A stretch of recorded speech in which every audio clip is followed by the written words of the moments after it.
Hello, আমরা এই আন্টির বাসায় আসছি আজকে। আন্টির হাতের মজার মজার রান্না।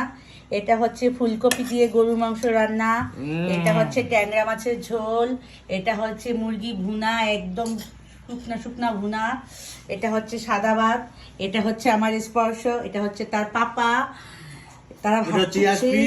এই হচ্ছে ইয়াসপি, স্পর্শ কাছের ফ্রেন্ড।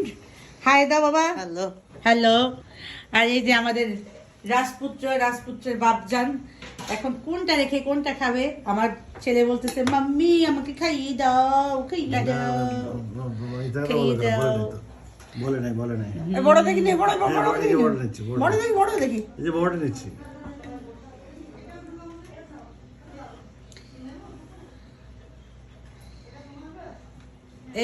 এটা হচ্ছে কিন্তু উনি হচ্ছে আমার কিন্তু এই ঘরের ছেলে। এই আন্টি বড় ছেলে নাকি উনি? হ্যাঁ, আন্টি বড় ছেলে। হ্যাঁ, ওনার বড় ছেলে। আপনাদের দুজনের নাকের সাথে মিলে আছে, একদম পাখির মতো নাক। এই তুমি কি নিবে না? আচ্ছা, ওকে। ইয়াসমিন বসো না কেন?